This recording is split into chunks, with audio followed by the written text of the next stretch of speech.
So, welcome to today's podcast. Thanks for joining me as always. I really appreciate you spending some time to get educated, right? We're in the business of trying to empower and educate people to, get more fulfillment out of life and certainly fulfill your financial dreams. And one being gaining financial freedom. And so today I've got a really slightly different guest with me today, and it's really fascinating. I had a fortunate meeting Barron Damon a few months back, and we've had some great conversations about different things outside of just financial investments and building wealth, because he is a certified philanthropic coach. He's got a vast amount of years of experience, 20 plus years in the nonprofit space. He's an entrepreneur. He's even got his own podcast called Giving While Black, and I would encourage you guys to listen to that. But Barron is going to share with you some wisdom around charitable giving and some of the services him and his company provide to really help you maximize your dollars that you might be considering to going to charity. So Barron, thanks for joining me today. Hey, Tom. Thank you so much for having me. I'm so excited about being here with you today. That's awesome. So Barron, it was just interesting how we initially met, and I'd never met a philanthropic coach. So this should be very interesting. And, one of the things that we do talk about here is about building wealth in other areas of our lives, right? To get more fulfillment, not just in our bank accounts or our investment accounts, but, fulfillment to provide impact or legacy or whatever and to this world. And I find it personally beneficial to me, my psyche, just when I give something and I'm generous, I actually feel so much better. I feel less stressed out. What is that idea that, when you feel some pain or stress, just go help somebody else. You're going to feel better. Right. Right. And it's like one of those dopamine hits. We get stuff from social media all day long from dopamine hits that are, I think, are more negative, but this could be a really positive thing. So, tell us a little bit about how you got into the philanthropic space and kind of where it's driven you to today in terms of what you're doing in your business. Yeah. Thanks, Tom. I love the word, philanthropy. One, because it's tough to pronounce for some people, right? And we always get a good kick out of it. But what it really means to me and a lot of other people, and how we're able to expose what philanthropy is. And so I've been coaching probably for about 6 years or so.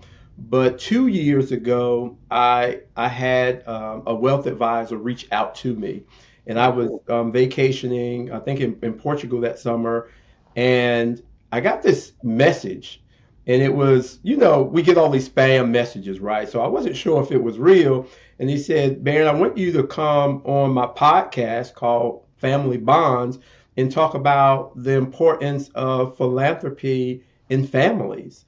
And I thought that was interesting because I really wasn't focusing on philanthropy. I as a coach, I did executive coaching and business coaching and all of that, and enjoyed life coaching, enjoyed all of that.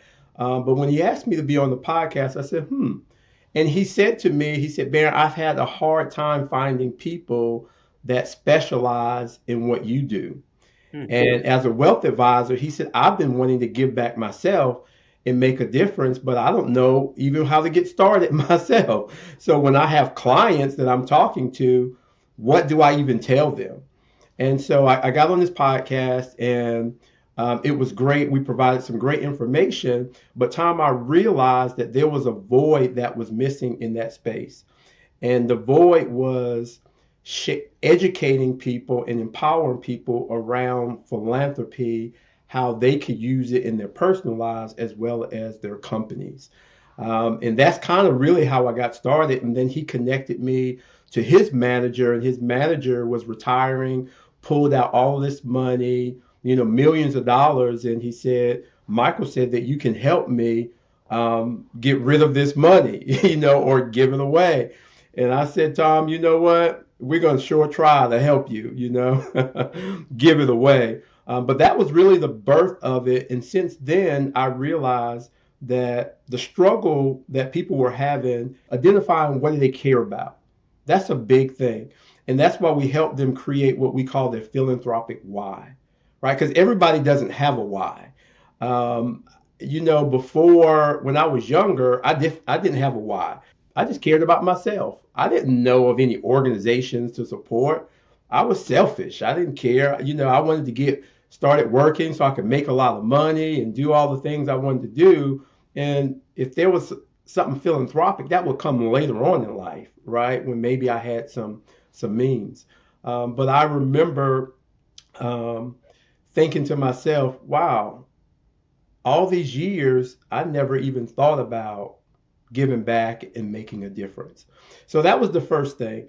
People have to, they got to figure out what they care about. And then the second part, where to give the money to. And those are the two main things that we think about when we talk about philanthropy. Yeah, it's fascinating. And I don't, and you mentioned the family aspect of it, and it's as reflect even just personally that we've tried to encourage the thought of giving and service in some respects, but we can get so wrapped up in life of all the external Yeah. pressures to build wealth and do other things, we almost forget about that. We don't even talk about it. I imagine most families it's not a common sort of conversation point to instill like the idea of giving and the values that are important to the family. Yeah. And so it's really interesting you kind of say that because I do believe that, especially in the investment world, like not really talking about any of this stuff because it's Yeah. more about how to build the wealth, not how to use it, which Right. the most important piece of it, whether it's living a life of service or enjoy how you enjoy your life, right? Yeah. Finding purpose for the money, right, instead of just building it up. So that's a really fascinating side. Um, so, when you've had history, right, Baron? You were in um, nonprofits for a long amount of time, right? I mean, before even that initial contact with the wealth advisor. So, what did you learn about sort of the good and bad and ugly of charitable organizations and nonprofits? But Yeah. You know, the nonprofit work was it was great. I really enjoyed my time, and I would have never. I kind of alluded to earlier. I actually got mugged when I was in college. My second semester in college, I got mugged, and it completely changed my life. mm, I was definitely wanting to, you know, get a nice corner office. My parents and my grandfather was a entrepreneur, so I knew that was a part of my track at some point in my life. But when I got mugged, it changed everything, and I lost everything. I lost my scholarship. I got kicked out of school. And my life just went on a downward spiral because I didn't know how to deal with it from a mental, emotional kind of standpoint, right? And, kind of fast forward ahead, I end up working for Big Brothers Big Sisters, this nonprofit. So I love to tell people I developed my philanthropic why after I got my black eye, you know, because my life really did change as a result of that. And as I started working in the nonprofit sector, I realized that there was a lot of people, pockets of people, communities that really were struggling. I came from a middle class family.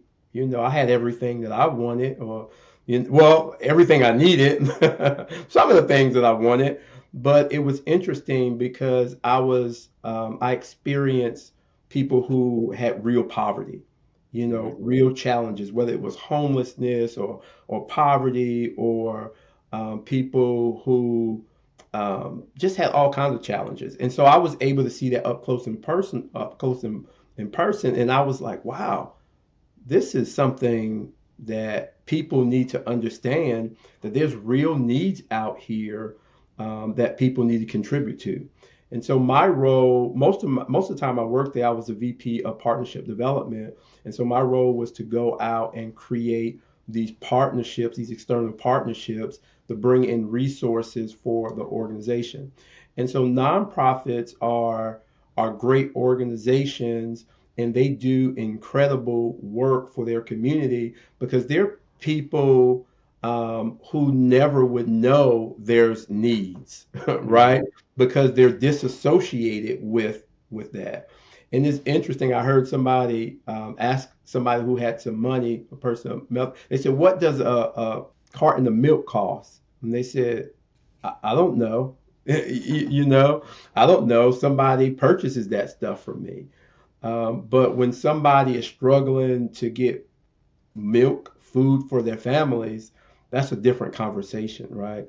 And so the nonprofit sector helped me, one, become a lot more empathetic, but I also saw how important the work that we were doing in our communities every day, kind of bridging that gap between some of the services that they needed and the services that we provided.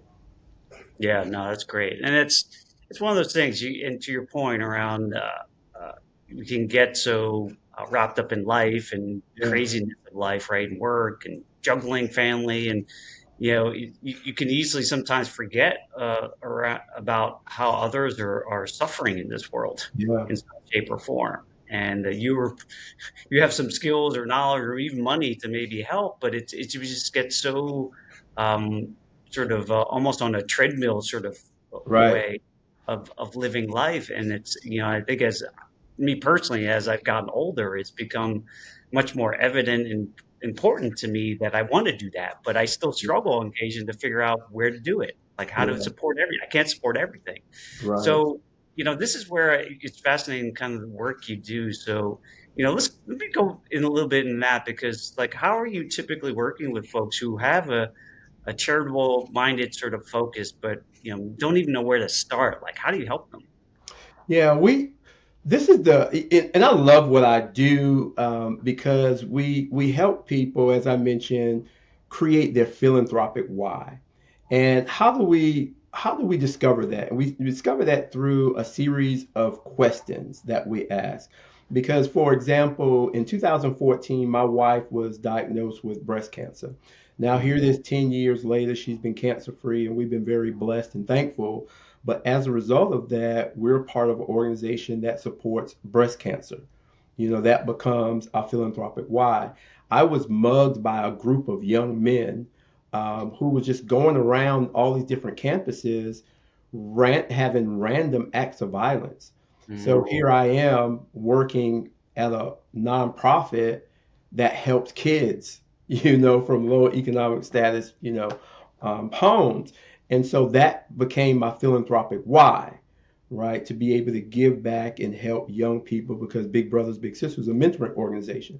So when we think about that philanthropic why, we help people discover that because a lot of times they don't have it. And even dealing with people who have wealth, you assume, oh, just because they have wealth, they know what to do with the money. And I've discovered that's not true either, right? Like you said, sometimes there's just a disassociation with the needs of community. And of course, from a tax perspective, like, oh, I'll write a check to somebody, but there's no attachment to it sometimes. Or maybe a friend reached out and said, hey, can you support this organization I'm a part of? Oh, sure, I'll support them. But you don't know anything about the organization. You're just doing it as a way to support. And so we help them discover a philanthropic why. We also help them create their mission statement, their vision statement around their giving. That's really important because that's where people become empowered for the first time around philanthropy. And they're like, wow, this is going to be my thing. And we also have what we call these issue areas. There's tons of them, whether it's homelessness or youth or education or even pets. We help them discover through those issue areas what they want to support. And so I love to say there's 1.5 million nonprofits out there, right? That's a large number. And up people say from 1.5 to 1.9.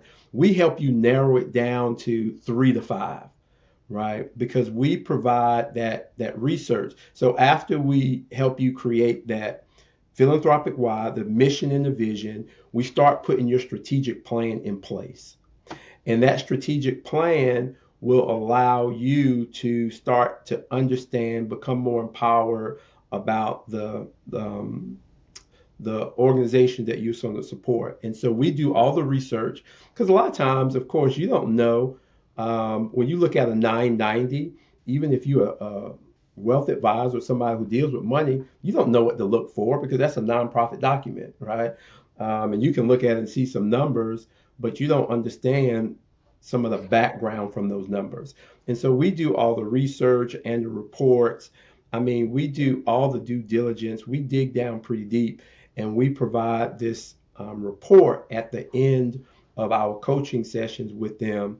So not only are they empowered and educated, but they also have a physical and tangible document with the non information about all the nonprofits that they support.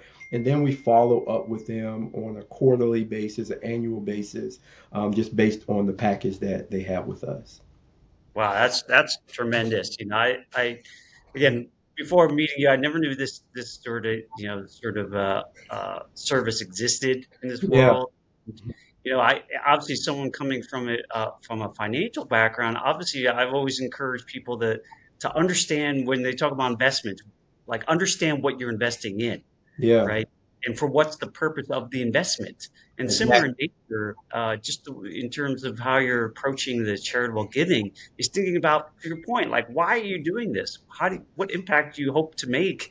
And and is aligned with your values? And is this organization the one to do it, right? To Right. help it and have purpose with the dollar. So it aligns up so well because we can easily forget about where we're investing and we just assume it's all good Yeah, yeah, and we don't yeah, know who's doing things or where it goes. I mean, trust me, I've come across people who are not enamored with giving more tax money, but they still can. You could just give it to a charity and get a write-off. At least you might be serving some good. But it does require a little effort, and so this sounds like what your organization can help do. and then we help them also, in terms of the strategy around the giving, but what's their level of engagement as a result of that, right? That's why we talk about time, talent, and treasure. And we have sometimes clients want to be more invested and involved, and we encourage that. Maybe those are board seats at that particular organization. Maybe they're volunteer opportunities with them and their family. Maybe it's them coming, doing a presentation based on their expertise as a way of giving back. One of my favorite stories, I had this guy who built these electric boats and remote control boats. And we brought some kids out to the lake. And this guy, I mean, that was his passion. He loved it. And he ended up, he had probably 12 or 14, beautiful day on the lake. And he taught these kids how to run these boats, Mm. from remote controls. But he explained how he built the boats, right? And the kids were like fascinated, like, this is amazing. But what he did, Tom, was use his skill, his talent, his passion, something he really loved, and taught a bunch of kids how to do something they had never done before and expose them to, how you build something, how you execute it, how it actually works, the electronics of it. And it was just, and we've had a lot of people like that can use their time and talent and treasure. And so it's not just about the charitable giving.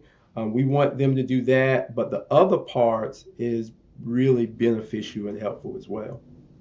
No, it's tremendous, and a lot of it, which and on this podcast, we often share the concept that sometimes thinking about these things requires effort, and you have to think about them, Yeah, right? yeah, Right, and that can be hard, right? yeah, You throw in the busyness of life and all these things, and getting to the heart of kind of why we do anything sometimes takes some effort, right, and right, reflection, right, and and and, and for whether it be charitable giving or where you invest or how you spend your days and hours, it requires some thought sometimes, and having thought partners like you to help think through like that would be great, right? It's really helpful because I think a lot of people want to do this type of thing. It's just how do you get started? And yeah. requires you to think a bit. Unfortunately, it does require that. Yeah, but that's what coaching is about. One thing I love about coaching is, I think it was the co-founder of Google. He said everyone needs a coach because everyone needs accountability, right? And when you hire our company, you're saying, I want to be accountable to charitable giving, right? Because we're going to hold you accountable. We're going to meet with you, on a regular basis. And this process goes on, for 2 to 3 months. And so, Mhm. but it's based on your schedule. So if we're meeting twice a month, that's something that you're putting on your schedule. You're being intentional. And once you get into it, I guarantee you it's going to be something that you're like, man, why didn't I do this before? It's bringing me so much joy and it's helping me grow in ways I haven't probably grown in years. I'm able to collaborate with different people now, and I'm more interesting because I'm talking about things from a empowered point instead of, oh, I wrote a check to this organization. Oh, let me Right. tell you about this organization, what they do. And people are looking around like, wow, where did this person come from? You know? And you're explaining this organization and the impact they're making in the community and how you are part of that. And it really becomes, when you talk about dopamines earlier, it really does start impacting how you feel, and even to your health. It helps reduce the stress. There's a lot of information and research out there now about that I'm fascinated by. And I'm like, wow, we can reduce our stress levels by helping others and giving back. Something we need to consider, right? Absolutely, yeah. The bigger picture, it's certainly something I personally I've become attuned to too. It's like the impact of that, like you said, the stress can have in our lives. We're just, Yeah. people, chasing money, and I did it for years.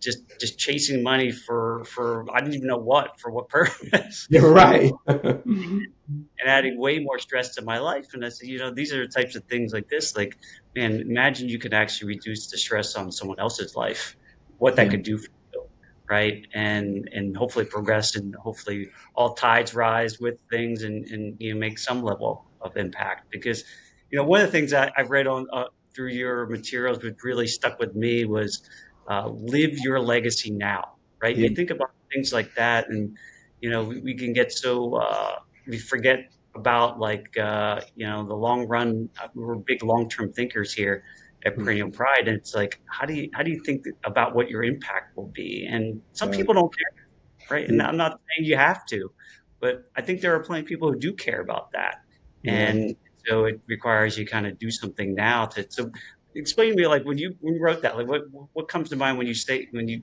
live your legacy? Like, what does that mean to you? Yeah, I was toying around, Tom, with this equation. My wife has a mathematics degree, and I said, "Honey, I have this equation that I want to share with you about this philanthropic giving." She said, "Well, honey, I don't do math like that anymore." But it wasn't a real math equation, right? It was. I said, "Think about this. We have time, right? And we all have 24 hours in the day. I don't care who you are, you have the same amount of time. And you can choose to do with it what you want, right? Plus, you have um, your effort, right? And the effort that you put into it. Whatever you do and the effort you put in. Some people put a lot of effort, some people don't put much effort. Equals your impact, right? And so when I think about my time at Big Brothers Big Sisters, I was able to impact thousands of young people, right? Mm, That was kind of my external, and volunteers, my external impact. But I realized internally, financially, I wasn't impacting my family the way I wanted to, right? So you have an external, have a internal impact. And so I started thinking about live your legacy. The next level of that equation is time, the same thing, times your strategy. So mm, now you have to employ a strategy to help you start living your legacy now.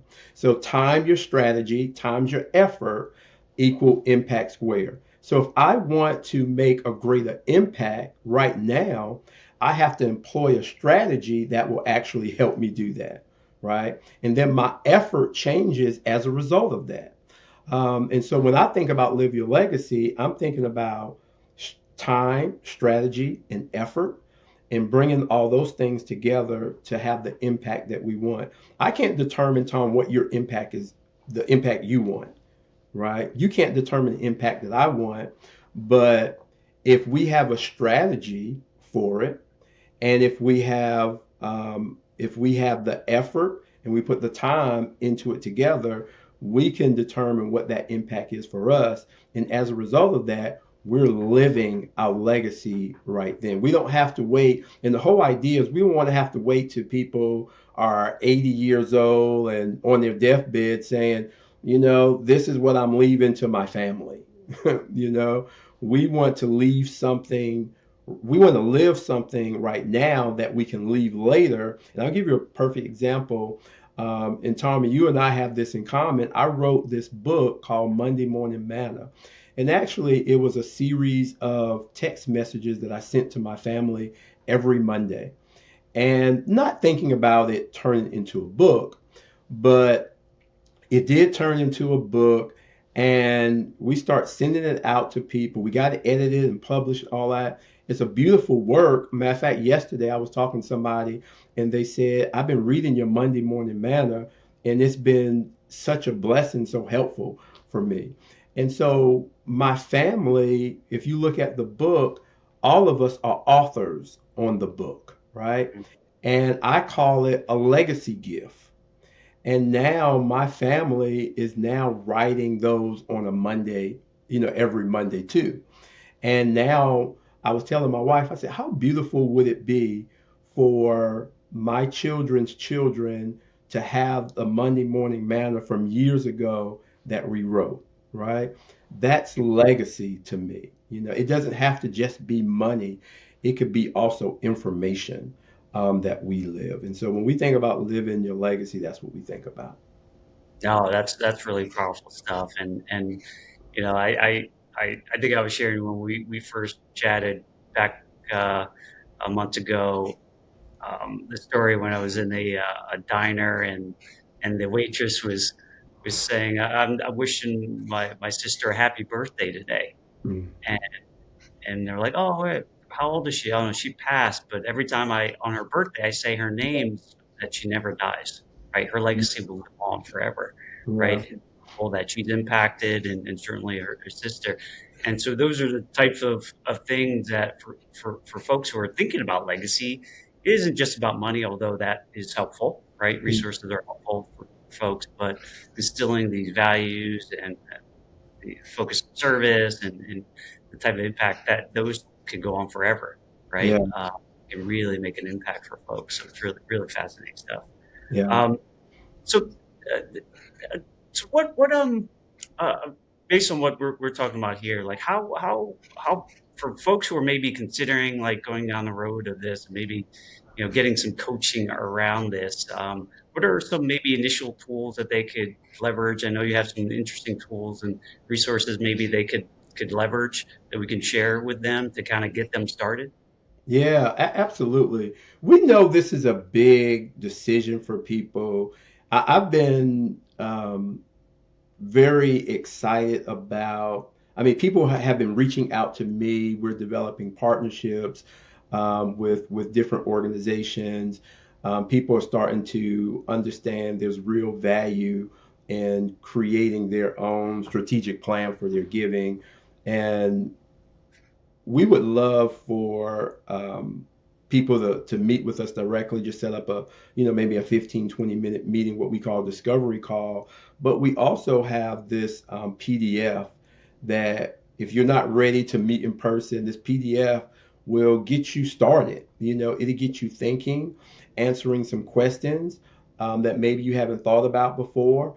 And use that guide because this is not about people just working with us, it's about people getting started. Because the thing that I love, Tom, and I was explaining this to somebody earlier, is if somebody works with us, that's great because we're going to help them make an impact with the nonprofits that they're making it, that they're working with, and those nonprofits are making an impact in their communities. But if they don't work with us and they get started on their own, and they still work with nonprofits. Those nonprofits are still making an impact in their community. So for me, it's a win-win situation because either way, if people get started, they can make an impact. And that little document that, and it's a few pages, and it has some questions and some content that I think it'll help you just start thinking about this a little bit differently. Wonderful. We'll definitely put that in the show notes for people to access, Yeah, um, and take advantage of, because to your point, it's, sharing your wisdom, your experience is so valuable, and whether people work with you or not, I mean, people are going to benefit, that's right, right. today. And I think that's where you and I are definitely aligned. So, when we think about, and to your point, the book I wrote, the Wealth Beyond the Numbers, was Mhm. meant to help share some of the things I just learned along the way that helps hopefully my great grandchildren someday, Yeah, hopefully. But, one of the things that was really, I wanted to stress was, building wealth in all areas of life, not just your bank accounts. And right. so for you, Baron, like, outside of the work you're doing in the charitable spaces, what is the one area in your life now, like outside of your work or the podcast, that you feel wealthy, right? And what are you doing to build that wealth? Yeah, I would say, definitely my family. My family is really important to me because legacy, like we talk about, you're living it, right? You're living it in front of them because you know that they will have an opportunity to grow and develop and live their lives. And we want them to be able to have these kind of mile markers in their lives that, oh, our parents did that, our parents showed us that, all of those things. And so, family, I would say, is the number one way of wealth. But we have multiple businesses, Tom, and these are, more social kind of entrepreneur or enterprise. One of our businesses called Survivor Friendly, and we provide durable medical equipment to breast cancer survivors. And this is an outstanding business for people who have experienced breast cancer, who's going through it currently, and just, the most difficult time in their life, their support for you. And you can go to our different locations and get that support.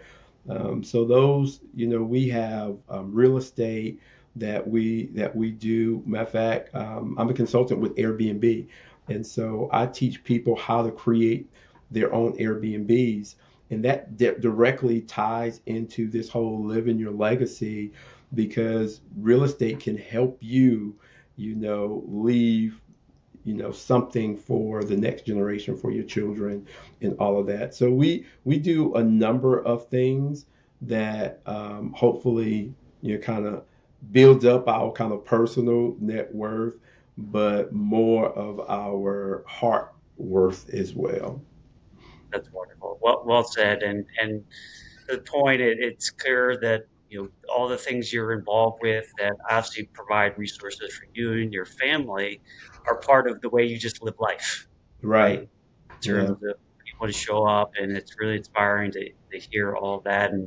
And really, Barrett, I really appreciate you spending some time sharing your wisdom and certainly resources with folks who are listening, and I'm sure they're going to get some tremendous benefits. So, anything as we sort of conclude this episode, anything that we didn't talk about you'd like to share that we haven't talked about? Yeah, one thing I would mention, I was on a podcast the other day, and it was strictly about business. And we were talking about how, we love to work with individuals, but also with businesses. If you have a small business, medium-sized business, and you're thinking about how can I engage philanthropy with my company, we've seen some great results with when companies become philanthropic and they take up that kind of social responsibility. It could really help their company. It helps their volunteer. I mean, it helps the employees, how they engage at work. We're living in a time right now, post pandemic, that companies are trying to get people to come back to work. That, I'm on a few boards and the Chamber of Commerce, and a lot of our conversations are around how these businesses are trying to get people to come back to work. And one of the things that I talk about is how about create a charitable giving kind of philanthropic program at your company that will help kind of entice people, so to speak, knowing that your company is doing something good and making a difference. It becomes a part of your brand. And when volunteers see that, I mean, when potential employees see that, or current employees, they're like, wow, this is really good. Because think about it, Tom, if you have company ABC and doing the same thing, have the same product, but C is doing something philanthropic, we'll have a tendency to lean towards C because of the impact that they're making in the community, and they're not just creating widgets, right? And so that's one of the things I wanted to make sure our listeners also understood, that we also work with businesses and we help them strategize that's aligned with their business philosophy. And that's really important, and create these kind of programs for them that can be very impactful for them as well. That's wonderful. Absolutely. So if you're listening to this, I would highly encourage you, if you have interest in learning more about what Barron's doing, reach out to him. And what's the website, Barron? Yeah, barrondamon.com. Make it real simple, Tom. Barron Damon, Barron Damon, Damon.com. Awesome. So thanks again for coming on with me today and sharing your wisdom. And we'll definitely be talking a lot more in the future. I can guarantee that. So thanks a lot for spending some time. Well, Tom, thank you. I appreciate it. It was a pleasure being on the show, and always talking to you is great. Thanks for joining me on this episode today. I really am grateful for you as listeners to the Perennial Pride podcast. I hope you're getting some tremendous value out of it, and hopefully pushing you along your journey to financial freedom.